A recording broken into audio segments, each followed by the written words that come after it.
अस्सलाम वालेकुम, welcome back.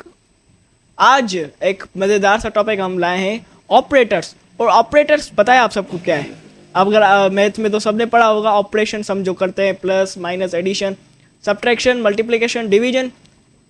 Python में भी बहुत से ऑपरेशन है और इनसे मज़ीद कुछ पाइथन के लॉजिकल ऑपरेशन है जो लॉजिक्स में काम आते हैं। अर्थमेटिक जो ये प्लस माइनस है ये भी है, और कुछ और मज़ीद किस्म के टाइप्स, मज़ीद टाइप्स के ऑपरेशन से ऑपरेटर्स से उन सारे ऑपरेटर्स को हम देखेंगे और प्लस माइनस एडिशन वगैरह सब करते हैं। तो चलिए विदाउट वेस्टिंग मेरा टाइम चलते हैं अपने ही वीडियो की तरफ।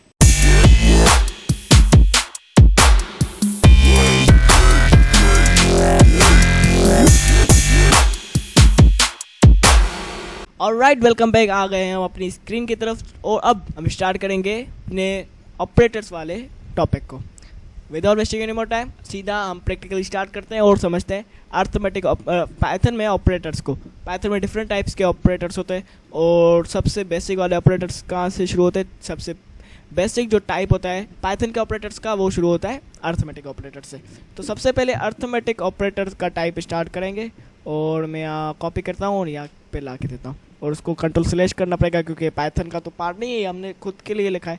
तो कंट्रोल स्लैश करके फॉरवर्ड स्लैश कमेंट बन जाएगा। मैंने आपको बताया था कंट्रोल फॉरवर्ड स्लैश करेंगे तो अनकमेंट भी हो जाएगा और कंट्रोल फॉरवर्ड स्लैश करेंगे तो कमेंट भी बन जाएगा, वो जो पाइथन इग्नोर कर लेगा। समझ गए? अब यहाँ पे लिखता हूँ कि सबसे पहले क्या होता है अर्थमेटिक ऑपरेशन। आपके दिमाग में कौन सी है? प्लस, फिर माइनस, फिर स्टार को कौन सा फंक्शन कॉल करता है? मल्टीप्लाई का, और उसके बाद फॉरवर्ड स्लैश जो के डिवाइड के सम करता है। सही है। अब एक मैं वेरिएबल बनाता हूँ, उनके बिटवीन इन सम्स को कॉल करते हैं। एक मीन्स ऐसे ही कर लेते हैं। num1 बनाता हूँ। num1 को मैं क्या करूँ, num1 की वैल्यू 5 रख देता हूँ और num2 की नंबर 2 एक वेरिएबल बनाता हूँ, उसको वैल्यू देता हूँ 4। समझ गए? अब सबसे पहले इनको ऐड करवाते हैं। प्रिंट फंक्शन कॉल करेंगे क्योंकि डायरेक्ट प्रिंट हो जाए, वेरिएबल में सेव नहीं करवा रहे, डायरेक्ट प्रिंट करवाने। num1 प्लस num1 को प्लस करते हैं num2 के साथ। नो सरप्राइजेस, प्रिंट करेंगे, क्या आएगा? 9 आएगा। ये देखें, रन का बटन किया, क्या प्रिंट हुआ? 9। अब आइए इसको कंट्रोल डी करके कॉपी करते हैं। मैंने बताया था आपको कंट्रोल डी जब भी क्लिक करेंगे यहाँ पे उस लाइन पे तो वो लाइन न्यू डुप्लीकेट हो जाएगी न्यू लाइन पे। कंट्रोल डी से डी डी डी जितनी बार करेंगे वो आ जाएगा। अब यहाँ पे माइनस करते हैं। अब माइनस करूँ, आइए माइनस करता हूँ, 4 बार कॉपी करता हूँ। 4 ऑपरेशन है ना बेसिक हमारे, उसके बाद 3 और भी देखते हैं। माइनस करूँगा, फिर मल्टीप्लाई भी करता हूँ, साथ में मल्टीप्लाई, और दूसरा क्या है फॉरवर्ड स्लैश से हम डिवाइड करते हैं और इनको रन करूँगा, क्या आएगा? वैल्यूज़ आ जाएगी, नो सरप्राइजेस। 5 को 4 ऐड करेंगे 9 होगा, सब्ट्रैक्ट करेंगे 1 होगा, मल्टीप्लाई करेंगे 20 होगा, तो डिवाइड करेंगे तो 1.25 होंगे। समझ गए? अब ये तो सिंपल था। अब 3 और अर्थमेटिक ऑपरेशंस बताता हूँ जो कि थोड़े यूनिक है।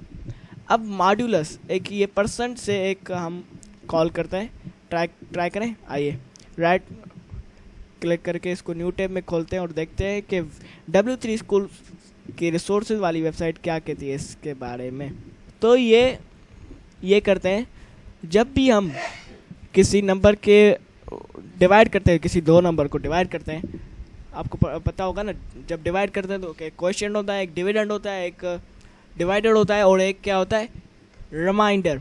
तो मॉड्यूलस क्या करेगा? 2 नंबर को डिवाइड करके उसका जो भी कह सकते हैं क्या, हाँ, रिमाइंडर बचेगा वो हमें प्रिंट करके दे देगा।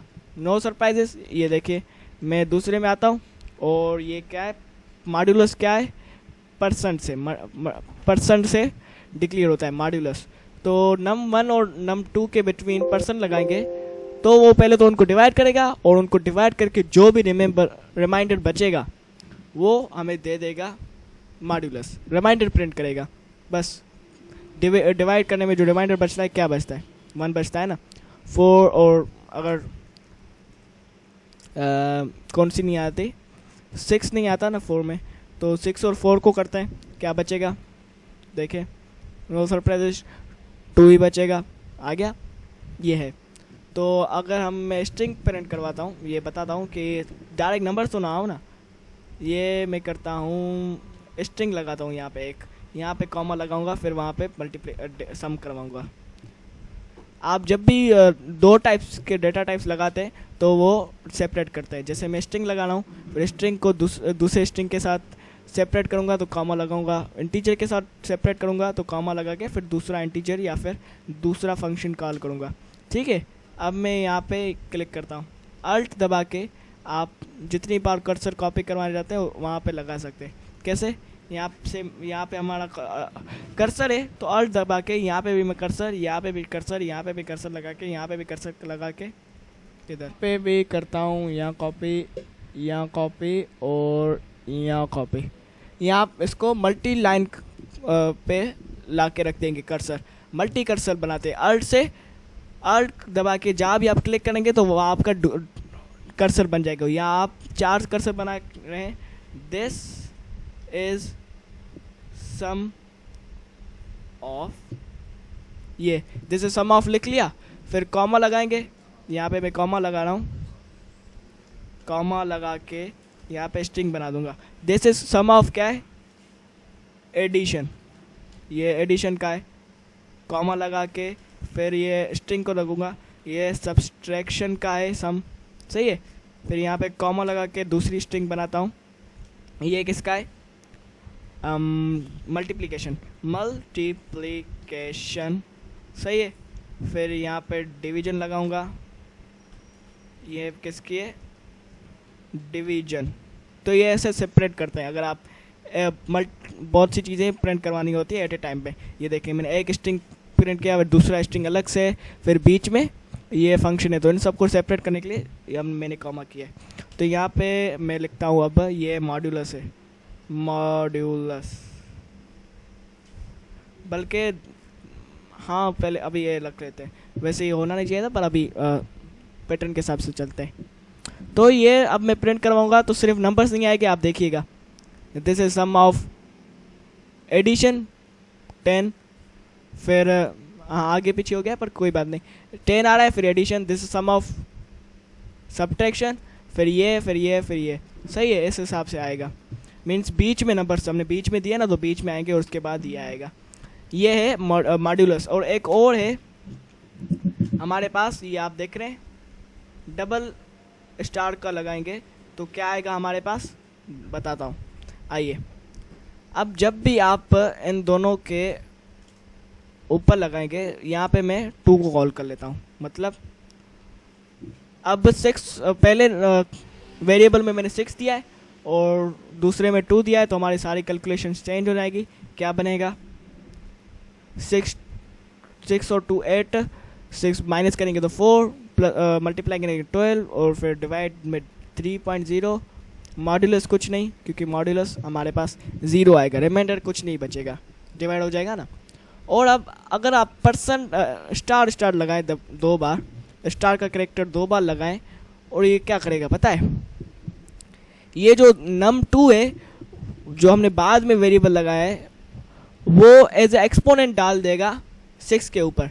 मीन्स जो 2 है, अब वो पाइथन समझेगा कि 2 एक एक्सपोनेंट है जो 6 के ऊपर लगा पड़ा है। तो 6 6 जा, ये 6 पावर जब लग जाती है, जैसे यहाँ पे 2 लग गई है तो पावर लगा देगा, एक्सपोनेंट लगा देगा। अब एक्सपोनेंट यहाँ पे पावर लग जाइए, वो कितनी है? 2 है, तो 6 6 जा, 6 2 बार मल्टीप्लाई होगा ना, तो 6 6 जा आ जाएगा, ये देखें 36 आ गया। अगर मैं यहाँ पे 3 देता तो 6 को 3 टाइम इट सेल्फ मल्टीप्लाई होगा, 6 3 टाइम्स इट सेल्फ मल्टीप्लाई होगा, जैसे कि होता है हर उस कह सकते हैं एक्सपोनेंट में। जब भी हम पावर लगाते हैं ऐसे ही करते हैं ना, ये पावर के लिए मैथ में आपने पढ़ा होगा पावर, सही है। और लास्ट है अर्थमेटिक हमारा ऑपरेशन, लास्ट यहाँ पे लगा देता हूँ। दिस इज सम ऑफ किसका है? एक्सपोनेंटेशन, एक्सपोनेंटेशन, ये एक्सपोनेंटेशन का है, सही है। उसके बाद ये इसको फिर से डुप्लीकेट करता हूँ और अर्थमेटिक के हम लास्ट अपने बनाते हैं। अर्थमेटिक का दूसरा मेरा क्या है, दूसरा लास्ट वाला है स्लैश। अब 2 मरतबा फॉरवर्ड स्लैश लगाएंगे तो वो क्या करेगा, फ्लोर डिवीजन करेगा।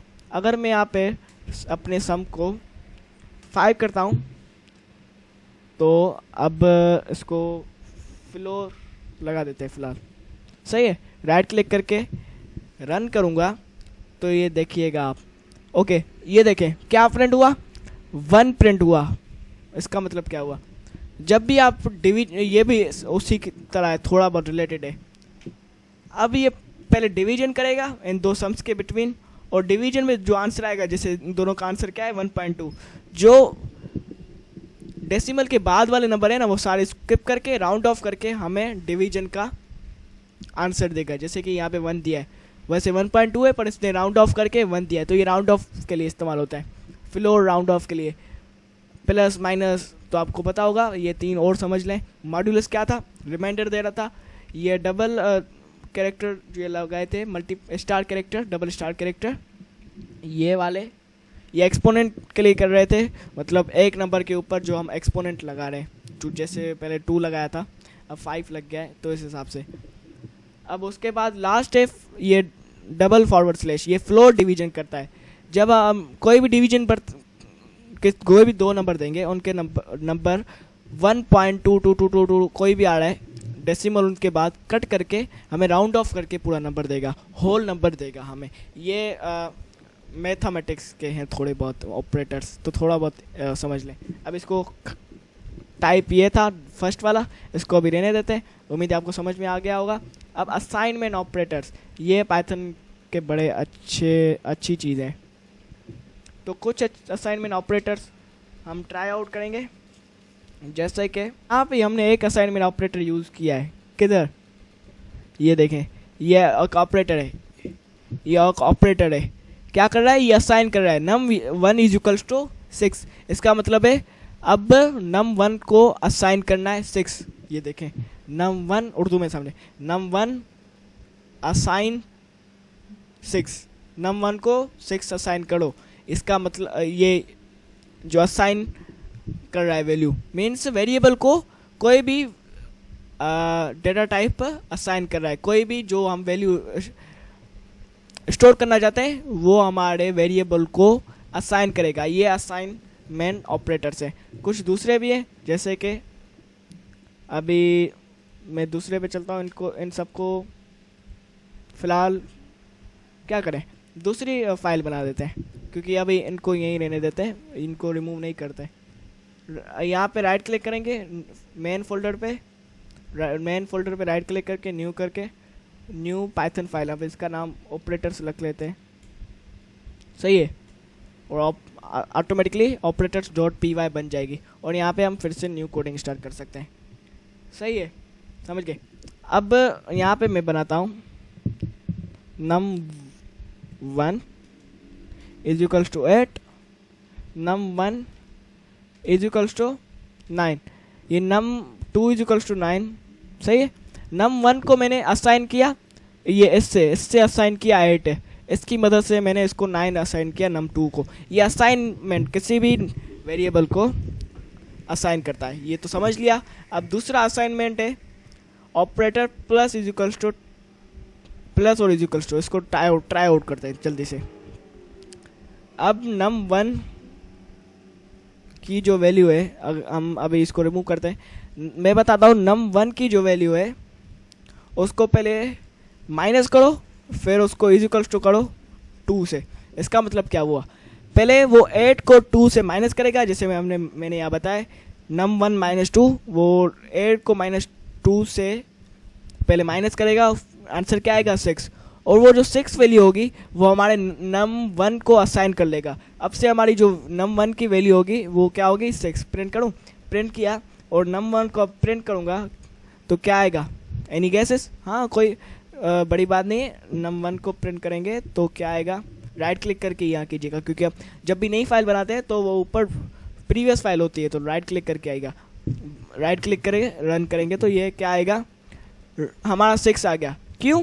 क्योंकि पहले उसने माइनस किया, और माइनस करके जो भी हमारे पास वैल्यू आई, जैसे 8 माइनस 2 किया तो हमारे पास वैल्यू आई 6, वो वैल्यू हमारे ओरिजिनेटिंग वेरिएबल को दे देगा जो हमने वेरिएबल यहाँ पे लगाया है। अब से num1 की वैल्यू जो भी है वो 2 से माइनस होके जो भी वैल्यू हमारे पास बचती है वो num1 को असाइन हो जाएगी। पहले माइनस किया फिर उसने असाइन किया ऐसे। अब ये माइनस भी कर सकते हैं, ऐड भी कर सकते हैं। पहले अब क्या करेगा, 8 और 2 को प्लस करेगा 10 और 10 को की वैल्यू num1 को असाइन कर लेगा। राइट क्लिक करके रन ऑपरेटर्स करते हैं, ये देखें 10 असाइन कर लिया। उसके बाद मल्टीप्लाई भी कर सकते हैं, ये देखें रन करें। हाँ जी, 8 2 था 16 हुआ, उसने पहले मल्टीप्लाई किया और मल्टीप्लाई की जो भी आंसर आया उसने num1 को असाइन किया। अब num1 को जब भी प्रिंट करेंगे तो आंसर क्या आएगा 16, नीचे देख सकते हैं आप। ऐसे डिवाइड भी है, ऐसे मॉड्यूलस भी ऐसे ही होगा। जो भी आप ट्राई आउट करेंगे वो ऐसे चलता रहेगा। बाकी आप ट्राई कर सकते हैं, यहाँ पे जाइएगा, ट्राई कीजिएगा और यहाँ पे लिखे भी होंगे कि कौन सी असाइन ऑपरेटर क्या करता है, कौन सा काम क्या करता है। सही है, ये था असाइनमेंट ऑपरेटर। अब चलते हैं कंपैरिजन ऑपरेटर्स के पास। अब कंपैरिजन ऑपरेटर्स क्या करता है, यहाँ पे लिखा हुआ है comparison operators are used to compare two values. अब वापस से हम 2 वैल्यूज लगा देते हैं, ये देखें num2 is equals to 2 variable बनाते हैं। num1 वेरिएबल की वैल्यू है 8, num2 वेरिएबल की वैल्यू है 2। अब या इनको कंपेयर करवाना है, क्या होता है, अब प्रिंट करवाता हूँ मैं। अब प्रिंट में मैं कहूँगा क्या num1 जो num1 है हमारा वो ग्रेटर देन है num2 से। ये ग्रेटर देन की साइन यूज़ किया ना, num1 हमारे पास ग्रेटर देन है 2 से या नहीं। अगर होगा तो 2 आ जाएगा, अगर नहीं तो वो फॉल्स दे देगा। अगर है तो ये क्या है, हाँ 8 है ना, 8 2 से बड़ी वैल्यू है, ग्रेटर वैल्यू है तो क्या आएगा, ट्रू आ जाएगा। अगर लेस देन करूं, क्या 8 ये लेस देन वाली वैल्यू इस्तेमाल किए तो 8 और 2, क्या 8 जो है वो क्या 2 से कम है, ग्रेटर देन है या लेस देन है, हमने तो कहा है लेस देन है। इसको चेक करो तो यहाँ क्या आएगा, हमने कहा है कि num1 is less than num2। सही है या गलत है, गलत है, फॉल्स है, सही है। अब उसके बाद हमें कभी कभी चेक भी करवाना होता है कि ये जो वेरिएबल में है, ये जो num1 और num1 के 2 की जो वैल्यू है वो क्या बराबर है या अलग अलग है। तो बराबर और अलग अलग को चेक करने के लिए चेक करेंगे, हम पहले चेक करते हैं कि नॉट इक्वल टू है या नहीं। ये देखें, पहले ये एक्सक्लेमेशन मार्क लगाएंगे, उसके बाद इज इक्वल्स टू लगाएंगे तो ये चेक करेगा। हमने कहा है num1 is not is equals to num2, क्या ये ट्रू है या फॉल्स है, ट्रू है। num8 और 2 की वैल्यू क्या है, इक्वल्स टू नहीं है, मतलब हमने जो लिखा है वो सच है। num1 is not equals to, जब भी नॉन इक्वल्स टू लगाना होता है तो ये पर्सन की साइन और इक्वल्स टू यूज़ करते हैं, एक्सक्लेमेशन की साइन और साथ में इक्वल्स टू यूज़ कर सकते हैं। पर अगर मैं इक्वल्स टू यूज़ करूं, पर इक्वल्स टू असाइनमेंट ऑपरेटर है तो मैं कैसे चेक करूं ये दोनों बराबर हैं या नहीं। तो वो कंपेयर करवाने के लिए वो पहले इक्वल्स टू असाइन के लिए था, अब इक्वल्स टू हमें कंपेयर के लिए यूज़ करना है। तो जब हमें इक्वल्स टू कंपेयर के लिए यूज़ करना होता है तो डबल इक्वल्स टू यूज़ करते हैं। तो हमने कहा है कि num1 इक्वल्स टू है num2 के, या सच है या गलत ही कंपेयर करवाना है, कंपेरेटर ऑपरेटर्स है ना। तो अगर कंपेरिजन में num1 num2 के बराबर नहीं है, क्यों, क्योंकि वो 8 है और 2 है। अगर मैं दूसरे में भी 8 लगा दूँ तो अब क्या आएगा, ट्रू आएगा, फॉल्स आएगा। num1 is equals to num1 num2 के बराबर है या नहीं, 8 8 इसमें तो क्या है, रन ऑपरेटर, ट्रू आएगा। 8 और 8 बराबर हैं, इसमें क्या बड़ी बात है। हाँ ये है, हमने ये भी किया, ये इक्वल्स टू है, ये नॉट इक्वल्स टू है, ये ग्रेटर देन है, ये लेस देन है। ग्रेटर देन और इक्वल्स टू ये तब आता है जब कोई वैल्यू ग्रेटर देन है num2 इज इक्वल्स टू। अब वो जो ग्रेटर देन होगी तो अब ट्रू आएगा। अभी ये ग्रेटर देन है ना, num2 ग्रेटर देन है, num2 की वैल्यू ग्रेटर है तो ट्रू आएगा। अगर बराबर होंगे तो फिर भी ट्रू आएगा। तो ये साथ में चेक करना है कि इक्वल्स टू भी है और वो भी है, ग्रेटर देन भी है या लेस देन भी है। तो यहाँ पे लिखा हुआ है ग्रेटर देन और इक्वल्स टू, लेस देन और इक्वल्स टू दोनों है को चेक करना होता है, तो हम इनसे करते हैं। ये सिंपली कंपैरिजन ऑपरेटर से। तो कभी भी हमें लॉजिक आगे चल के पाइथन में बनाना पड़ता है प्रॉब्लम सॉल्व करने के लिए, तो हम ऐसे करते हैं। सही है। अब लास्ट की तरफ जाते हैं, वो है हमारे पास लॉजिकल ऑपरेटर्स। ये अभी लास्ट है। अब लॉजिकल ऑपरेटर्स क्या करेगा, आइए ये बताते क्या करता है। आइए ये देखें, हम चेक करवा रहे हैं कि x ग्रेटर देन 3 से, हाँ सही है। x लेस देन 10 से, हाँ ये भी सही है। तो एंड तब हमारे पास ट्रू देता है जब दोनों वैल्यूज़, जो भी वैल्यूज़ हमें इसको दी हैं वो सारी ट्रू हैं, मतलब सारी करेक्ट हैं, तो तब ये ट्रू करेगा। पर अगर कोई एक भी वैल्यू फॉल्स हो गई कि x इज़ लेस देन 10, क्या ये सच है? नहीं, ये ट्रू है पर ये सच है। तो हमारे पास क्या प्रिंट होगा, ट्रू होगा या फॉल्स होगा? हमारे पास फॉल्स होगा। तो एंड कहता है मैं जब सारी वैल्यूज़ ट्रू होंगी तो मैं ट्रू करूँगा। अगर एक भी वैल्यू 10 में से कोई एक भी वैल्यू ट्रू फॉल्स हो गई तो मैं फॉल्स करूँगा, ट्रू नहीं करूँगा। इसको एक एग्जांपल से समझ, आप को दावत मिली है आपके फ्रेंड की तरफ से और उसकी बर्थडे पार्टी है, सही है। बर्थडे पार्टी में उसने आपको इनवाइट किया है और आपके पेरेंट्स ये कह रहे हैं कि आप हमें अगर लेके जाएंगे तो आप हम आपको जाने देंगे, अगर नहीं जाने देंगे, नहीं लेके जाएंगे तो हम आपको नहीं लेके जाएंगे। तो अगर आपके पेरेंट्स दोनों जाएंगे तो आप के फ्रेंड की बर्थडे पार्टी अटेंड होगी, पर उनमें से कोई एक भी नहीं गया तो आपके फ्रेंड की बर्थडे पार्टी नहीं अटेंड होगी। तो इसको एक ऐसे भी समझ सकते हैं। चलो एक और एग्जांपल देता हूँ, आप समझ जाएंगे अगर नहीं समझा तो। वो सिंपल एग्जांपल है, ये ऐसे है कि अगर एक बंदा है, एंड क्या कहता है, एंड कहता है अगर एक बंदा 10 सच बोल रहा है, मतलब 10 साढ़े सच बोल रहा है, तो मैं उसको सच्चा कहूँगा। एंड का कहना है, एंड ऑफ कीवर्ड का कहना है कि अगर कोई बंदा साढ़े सच बोल रहा है तो मैं उसको सच्चा कहूँगा, पर अगर वो बंदा कोई एक भी झूठ बोलेगा तो मैं उसको झूठा कह दूंगा, सच्चा नहीं कहूँगा। तो वैसे ही अगर कोई सारी वैल्यूज ट्रू है तो उसमें कोई एक वैल्यू भी फॉल्स हो गई तो वो ट्रू प्रिंट नहीं करेगा, फॉल्स करेगा। सही है।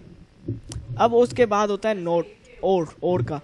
ये देखें, returns true if both statement are true.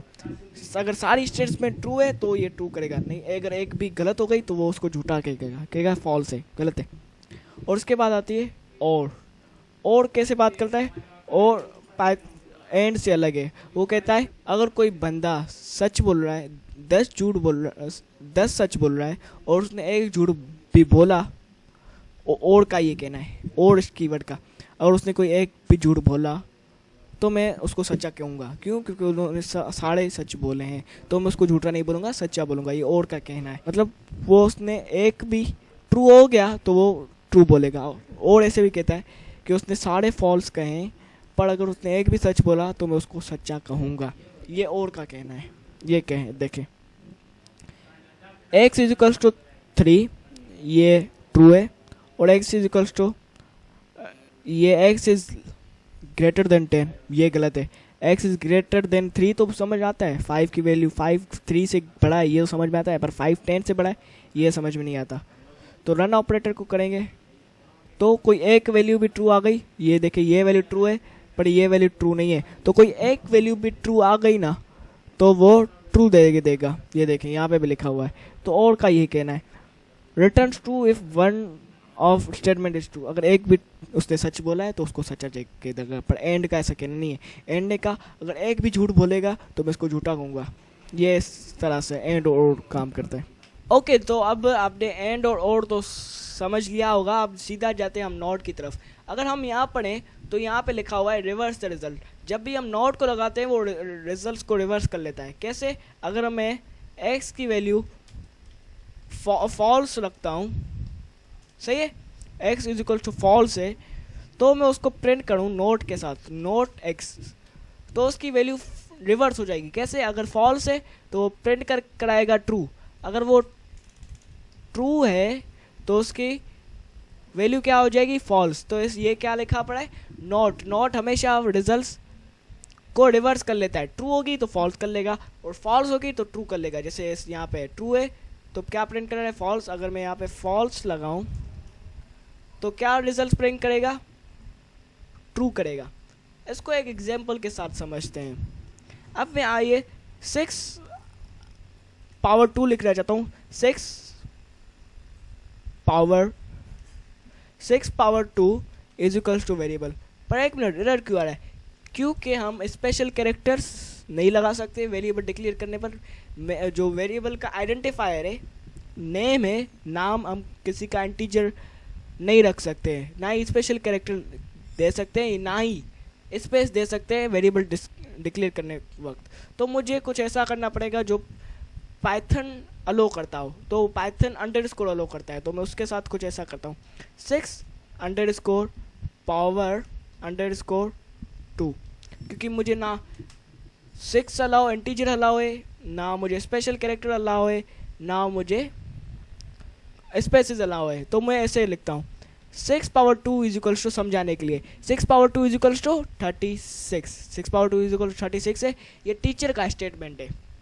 Teacher ने स्टेटमेंट दिया, कहा कि बच्चों 6 पावर 2 है 36, पर मैंने उठा और कहा, प्रिंट किया और कहा नोट नहीं, 6 power 2 is equals two means वो वाला कंपेयर वाला इज इक्वल्स टू 36 के बराबर नहीं है।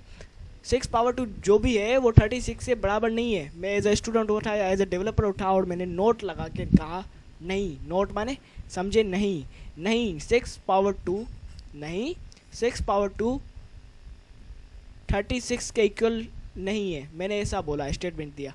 अब ये स्टेटमेंट मेरी ट्रू होगी या फॉल्स होगी? टीचर ने बोला कि 6 पावर 2 इज इक्वल टू 36, पर मैं एज ए स्टूडेंट उठा और कहा नहीं टीचर, 6 पावर 2 नो नहीं, 6 पावर 2 36 के बराबर नहीं है। तो मेरी स्टेटमेंट फॉल्स हो जाएगी। क्यों? क्योंकि 6 पावर 2 तो 36 है।